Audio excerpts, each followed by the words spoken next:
साई राम। मेरे साईं मेरा विश्वास।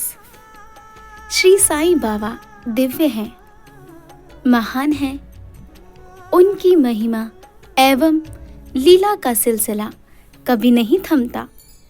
साईं बाबा अपने परम भक्तों पर सदा अपनी कृपा बरसाते हैं। एक ऐसी ही भक्त पर बाबा की असीम कृपा बरसी है, जिनका नाम शमा गोला है, जो कि फरीदाबाद हरियाणा की रहने वाली हैं। ये भक्त किस तरह से बाबा की कृपा से कृतार्थ हुई हैं, आइए सुनते हैं शमा गोला जी को। ओम साई राम।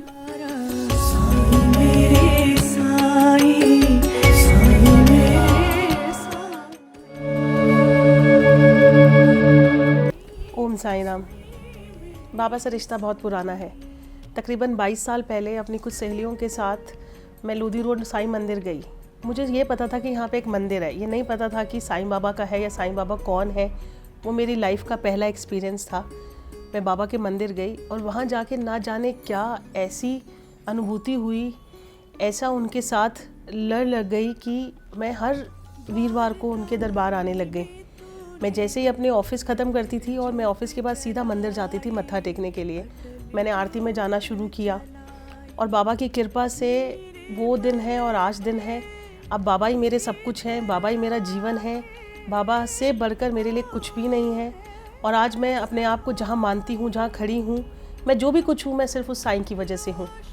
और साईं के साथ छोटे बड़े, शायद बाकी लोगों के लिए ये छोटी छोटी बातें होंगी, लेकिन मेरे लिए बहुत बड़ी बातें हैं। जो चमत्कार मेरे साथ हुए हैं वो मेरे लिए बहुत मायने रखते हैं। मेरा बेटा 3 साल का था, हम पहली बार शिरडी गए थे। जब हम शिरडी गए थे पहली बार, तो वहाँ पे मैंने देखा कि बाबा के कुछ कपड़ों का ऑक्शन हो रहा है। वहाँ पे कुछ बाबा के कपड़े थे जो बेचे जा रहे थे। उनकी बोली लग रही थी, कोई 100 रुपया, कोई 200 रुपया, कोई 300 रुपया। तो जितने भी वहाँ लोग थे, खड़े हुए थे, मैंने देखा सब बहुत अच्छे अच्छे कपड़े चुन रहे थे। बहुत रेशमी कपड़ा कोई चुन रहा था, कोई बहुत अच्छा कपड़ा चुन रहा था और वो ले रहे थे। तो ना जाने क्यों मैंने एक शॉल पसंद कर ली और मैंने वो शॉल वहाँ से ले ली, जबकि मैं शॉल पहनती भी नहीं थी। बट मैंने वो शॉल वहाँ से ले लिया। क्यों ले लिया मैं नहीं जानती। मैंने वो शॉल लेके रख लिया अपने पास, बाबा की ब्लेसिंग समझ के। उसी रात हमने शिरडी से जाना था बॉम्बे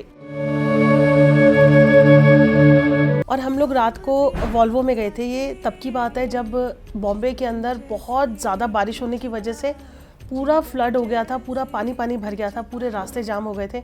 मेरा पूरा का पूरा बैगेज मेरे वॉल्वो के अंदर बैग में था और वो बारिश की वजह से और पानी की वजह से वो सब भीग गया था, सारा कपड़ा भीग गया था। और बस चल रही थी रात को, काफ़ी ठंड हो गई थी बस के अंदर और बेटा मेरा छोटा था मेरी गोदी में। उस वक्त मुझे ख्याल आया कि मेरे पास बाबा की शॉल है, तो मैंने वो शॉल निकाली और अपने बेटे को उड़ा दी और हमारा सफ़र बहुत आसानी से बीत गया। शायद ये बहुत नॉर्मल सी बात होगी, लेकिन मेरे लिए ये बहुत बड़ा चमत्कार है कि बाबा ने मुझे पहले ही वो शॉल मुझे वहाँ से दिलवा दी कि ताकि जब मैं बस में जाऊँगी और मेरे कपड़े भीग जाएंगे तो वो शॉल काम आएगी, जिससे मेरा बेटा सेफ़ रहेगा और सर्दी से बच पाएगा। ये पहला एक्सपीरियंस था। ऐसे बहुत सारे एक्सपीरियंस हैं। मुझे शिरडी जाते हुए 4-5 साल हो गए थे, लेकिन मुझे कभी भी बाबा की पालकी अटेंड करने का मौका नहीं मिला था। मुझे पालकी के बारे में ज़्यादा पता भी नहीं था। और एक बार की बात है कि मैं अपने परिवार के साथ गई थी, मेरे 2 बच्चे और मेरे पति के साथ। और हम लोगों हमने 3 दिन हमें शिरडी में हो चुके थे। हम घर वापस आना चाहते थे और हमारी फ़्लाइट थी शाम की। और मेरे पास एक मैसेज भी आया था मोबाइल पे, पर मैंने उस पर ध्यान नहीं दिया क्योंकि मेरे फ़्लाइट के जो टाइमिंग्स थे वो प्रीपोन हो गए थे। शाम की जगह वो मॉर्निंग 8:30 की हो गई थी। मुझे ये बात मालूम नहीं थी। 8 बजे के करीब मेरे फ़ोन पे घंटी बजती है। मुझे औरंगाबाद से फ़ोन आता है कि आपकी फ़्लाइट है, आप लोग कहाँ हैं। सो मैं बहुत हैरान हो गई कि मेरी फ़्लाइट तो शाम की थी। मैंने उनको बोला मेरी फ़्लाइट शाम की है, तो उन्होंने कहा कि नहीं, आपकी फ़्लाइट तो, हम एयरपोर्ट से बोल रहे हैं और आपकी फ़्लाइट तो मॉर्निंग की है, प्रीपोन हो गई है और आपको अभी आप पहुंच जाइए जल्दी से। शिरडी से औरंगाबाद जाने में कम से कम 2.5 घंटे का समय लगता है और उस समय 8 बज रहे थे। 8:30 की फ़्लाइट थी, किसी भी कीमत पर हम वहाँ नहीं पहुँच सकते थे। मैंने उनको बहुत रिक्वेस्ट किया कि ये गलती हो गई है, ये देखा नहीं गया, लेकिन हम नहीं पहुँच सकते हैं। तो उन्होंने कहा अब तो कुछ नहीं हो सकता। फ़्लाइट तो उनसे बात करते करते, अथॉरिटी से बात करते करते फ़्लाइट चली गई और मुझे बहुत दुख हुआ। मैंने बाबा के आगे हाथ जोड़े और मैंने बोला कि ये क्या हो गया बाबा, मैं आपके दरबार में आई हूँ और आप मुझे इस तरीके से मेरा नुकसान करा रहे हो। दोबारा 4 टिकट्स लेना और दोबारा जाना मेरे लिए इतना आसान नहीं था। तो मैं बहुत परेशान हो गई थी। उसके बाद मैंने वापस से अथॉरिटीज़ को कॉल किया, मैंने उनको कुछ ईमेल्स भी भेजे और विद इन 30 मिनट्स, आप मानेंगे नहीं, मेरे पास वापस से कॉल आया अथॉरिटी से कि ठीक है, हम आपको नए टिकट्स 4 टिकट्स आपको अवेलेबल करा रहे हैं कल सेम टाइमिंग्स के, आप कल इसी समय एयरपोर्ट आ जाइए और हम आपको भेज देंगे। जो शायद ये कोई मानेगा भी नहीं, बट ये मेरे साथ हुआ है। मुझे अथॉरिटीज़ ने, मुझे स्पाइस जेट ने 4 टिकट्स दोबारा दिए नेक्स्ट डे के। अब वहाँ रोकने का मतलब क्या था, वहाँ मैं क्यों रुकी, उसका भी रीज़न था। क्योंकि मैं जब रुकी तो मुझे होटल में, वहाँ पे मेरा एक कज़न भी हमें मिल गया था। उसने मुझे बोला, दीदी आप शायद इसलिए रुके हो, वो थर्सडे का दिन था, कि आपने बाबा की पालकी नहीं देखी है, आज शाम को आप बाबा की पालकी देखो, कल सुबह शिरडी से जाना। वो मैंने पहली बार बाबा की पालकी देखी थी और उस दिन के बाद मैंने ये प्रण कर लिया कि मैं थर्सडे को मंदिर से कभी नहीं जाऊँगी शिरडी से। मैं हम थर्सडे को वहाँ ज़रूर रहना चाहते हैं, मैं जाऊँगी नहीं।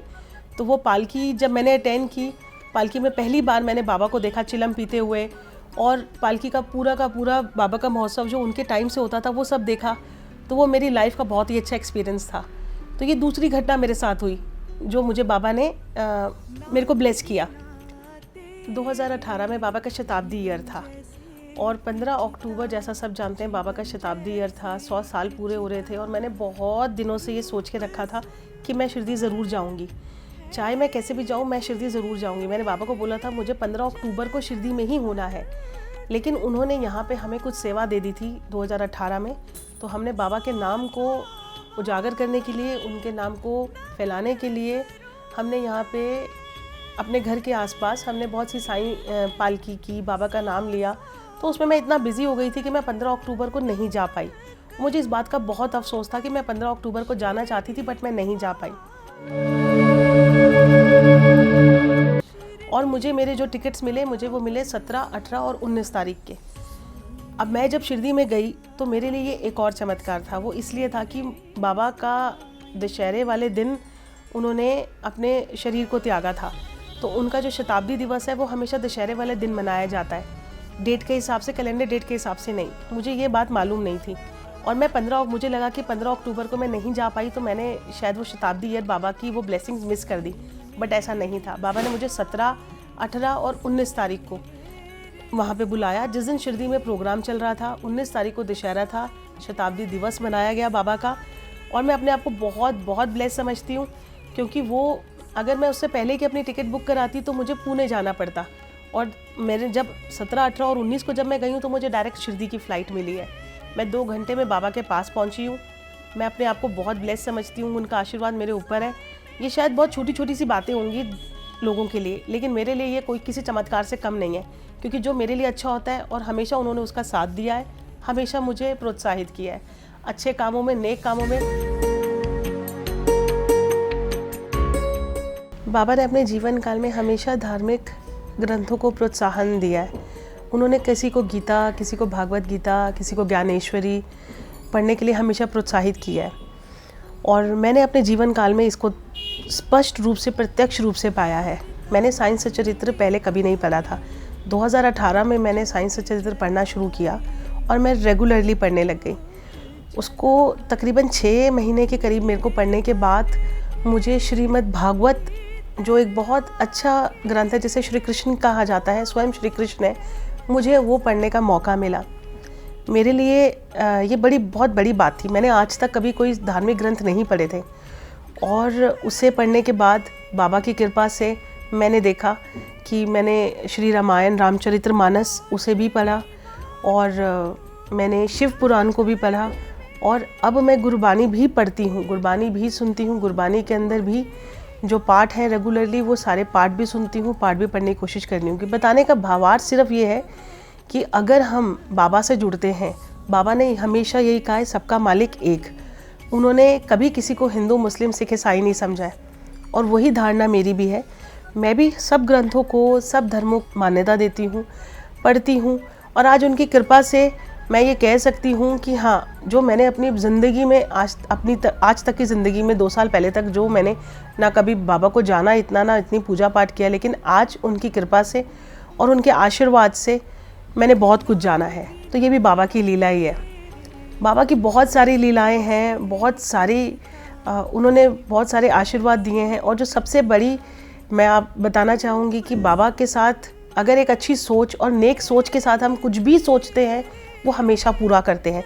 इसका जीता जाता उदाहरण मैं सामने खुद हूँ। साईं लंगर सेवा, शिरडी साईं सेवामयी परिवार नाम से हमने एक NGO बनाया और पिछले 1.5 साल से वहाँ हम साईं लंगर सेवा कर रहे हैं। ये NGO जब शुरू किया गया था तो सिर्फ 2 लोगों की सोच थी। उसमें बाबा के सिर्फ विचार थे कि एक अन्नदान, अन्न प्रसादम के रूप में हमें ज़रूरतमंद लोगों को और गरीब लोगों को जिनको ज़रूरत है हम उनको अन्न प्रसाद के रूप में देंगे। क्योंकि बाबा ने हमेशा कहा है, अपने जीवन काल में उन्होंने हांडी से अन्नदान किया है, गरीबों की मदद की है, भूखों को खाना खिलाया है। इसी उद्देश्य से श्री साईनाथ सेवामयी परिवार फरीदाबाद के नाम से एक NGO बनाकर हमने साईं लंगर सेवा शुरू की, जिसको हमने पहले 1 दिन सिर्फ बृहस्पतिवार से शुरू किया, उसके बाद 2 दिन, 3 दिन और इसे बढ़ाकर हमने 1 से 5 दिन किया। हमने नहीं किया, मैं ये कहूँगी वो बाबा ने किया, उसमें हम कुछ नहीं करने वाले, सब कुछ उसकी मर्ज़ी से हुआ। मैं नहीं जानती वो 2 लोगों से 100 लोग कब बन गए, मैं नहीं जानती वो 1 दिन से 5 दिन सप्ताह के कब हो गए। 5 दिन अलग अलग लोकेशन पे फरीदाबाद में सेवा करना, गरीबों को खाना खिलाना और हर सेवा में तकरीबन 600 से 800 लोगों को भोजन कराना, ये कोई छोटी बात नहीं है। लेकिन सब उसकी कृपा से हुआ। हमें कभी किसी चीज़ की कभी दिक्कत नहीं आई, ना हमें सेवादारों की कमी मिली, ना हमें किसी और चीज़ से दिक्कत आई। सब कुछ बाबा की ब्लेसिंग्स हैं। बस सोचने की देर होती है और वो काम तुरंत पूरा हो जाता है। आज ही हमने दिवाली सेलिब्रेशन किया अपने कुछ ऑर्फनेज में, अनाथ आश्रम में कुछ बच्चों के साथ। तो मन में ख्याल आया कि दिवाली का टाइम है तो चलो बच्चों को हमें कुछ देना चाहिए, कुछ गिफ्ट देना चाहिए, क्योंकि दिवाली में हम लोग एक दूसरे को गिफ्ट देते हैं। तो मैं चाहती थी कि हम बच्चों के लिए हम कुछ अच्छे सीज़न, सर्दी का सीज़न आ रहा है, सर्दी का मौसम आने वाला है, तो कुछ हम उनके लिए गर्म टी-शर्ट्स खरीद लेते हैं। बस ये मेरे मन में विचार ही आया था और मैंने जब ये अपने दिल का विचार, जब जिनसे टी-शर्ट्स लेने थे, सुपर एंटरप्राइजेस है दीपक भैया, मैंने सिर्फ उनको बोला कि भैया मैं आपसे टी-शर्ट्स लेना चाहती हूँ, तो वो मुझे क्या कॉस्टिंग की पड़ेंगी। उन्होंने बोला कितनी टी-शर्ट्स चाहिए, मैंने बोला 60 से 70 पीस चाहिए। तो उन्होंने कहा कि आपको कुछ भी देने की ज़रूरत नहीं है। वो मुझे 70 पीस उन्होंने मुझे टी-शर्ट्स के भेज दिए। कहने का भावार्थ सिर्फ ये है कि सिर्फ एक सोच होनी चाहिए और वो कैसे पूरी कर देते हैं मैं ये नहीं जानती। तो दीपक भैया का बहुत बहुत धन्यवाद, जिन्होंने बिना सोचे समझे बहुत सारे बच्चों के लिए वो सारे के सारे हमारे को टी-शर्ट्स भेजे और आज हमने बच्चों को वो दिए, जिससे पाकर वो बहुत खुश भी हुए। अन्न प्रसादम हर वीरवार को चल रहा है, नोएडा में भी चल रहा है, शिरडी में भी चल रहा है और बाबा की कृपा रही तो इसको आगे भी बहुत दूर तक लेकर जाएंगे। साईनाथ सेवामयी परिवार एक रजिस्टर्ड NGO है। इस NGO में हम लोग बाबा के आशीर्वाद से बहुत से ज़रूरतमंद लोगों को समय समय पर खाना और उनकी ज़रूरत की चीज़ें मुहैया कराते हैं। इसमें मेरे साथ एक मेरा बहुत बड़ा साईं परिवार है जो मुझे हर तरीके से मेरे साथ जुड़ा है, जो हमें सपोर्ट करता है।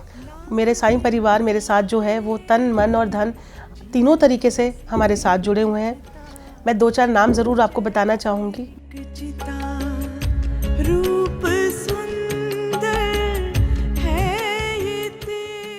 हमारे परिवार में बहुत से साईं सेवक जुड़े हुए हैं। हम अपने आप को साईं सेवक इसलिए कहते हैं कि बाबा ने हमें प्रेरणा दिया है कि जाके सेवा करो। और जिसमें मेरे साथ राजीव थुस्सू, कौनकना रॉय, हरविंदर सिंह, रीना शर्मा, ऋतु मल्होत्रा और भी ऐसे बहुत से नाम हैं जिनका अगर मैं गिनती कराने बैठूंगी तो शायद मुझे घंटों बीत जाएंगे। बहुत सारे लोग हैं जो चाहते हैं कि वो सेवा करें। ये साईं सेवामयी परिवार एक मौका है, एक ज़रिया है, एक तरीका है जिसके ज़रिए आप जुड़कर बाबा से मिलकर और बाबा की सेवा कर सकते हैं। ये परिवार हमेशा से तत्पर रहा है और बाबा की ही प्रेरणा से ये आगे बढ़ेगा, बढ़ रहा है और बढ़ता रहेगा। ओम साईं राम।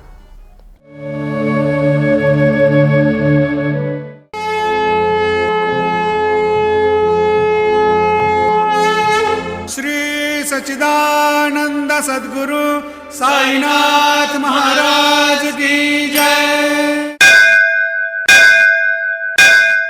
हर पल करूं मैं तेरा ध्यान साईं, तेरा ध्यान साईं, तेरा ध्यान साईं।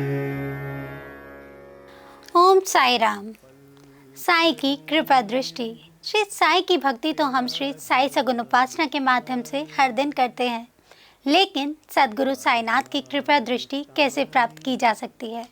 इसका जवाब श्री साई सच्चरित्र के 19वें अध्याय के ओवी क्रमांक 111 से 113 में स्वयं बाबा ने कुर्म दृष्टि के माध्यम से दिया है। सद्गुरु कहते हैं, सद्गुरु का और भक्त का नाता तो कुर्म दृष्टि जैसा ही है। जैसा कि कछुआ नदी के एक तीर पर होता है और उसके बच्चे नदी के दूसरे तीर पर होते हैं। उनको माँ का दूध या सानिध्य नहीं मिलता, लेकिन माँ की दृष्टि ही उनका पोषण कराती है। बच्चों ने केवल माँ का ध्यान करना होता है और कुछ करने की ज़रूरत नहीं होती। उन्हें दूध या अन्न कुछ भी आवश्यक नहीं होता। उनका माँ की ओर देखना ही उनका पोषण कराता है। यह कछुए का अपने बच्चों की ओर देखना ही अमृत वृष्टि समान होता है।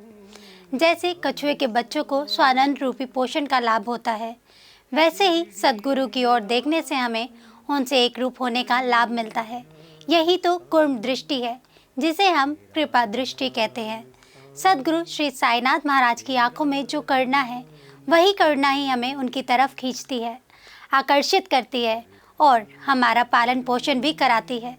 श्री साई की कृपा आशीर्वाद से शिरडी के प्रसिद्ध चित्रकार हेमंत वाणी ने अपनी कलाकृति के माध्यम से बाबा के ओरिजिनल फोटो से ही बाबा की आंखों का यानी कि कृपा दृष्टि का चित्र चारकोल पेंटिंग से बनाया है। इसका उद्देश्य श्री साई बाबा की कुर्म दृष्टि का हम सब लाभ ले सके। इन साई कृपा दृष्टि वाली आंखों की चित्र का वैशिष्ट्य ऐसा है कि इनकी तरफ देखकर ध्यान करने से ही मन को शांति मिलती है। गलत विचारों की जगह सुविचार लेते हैं। सारी नकारात्मकता तुरंत खत्म हो जाती है। यह अनुभव लाखों साई भक्तों ने किया है। ये आंखें ब्लेसिंग आइज के नाम से प्रसिद्ध है। तेरा ध्यान साईं, तेरा ध्यान साईं, पूजा करूं मैं, करूं ध्यान साईं।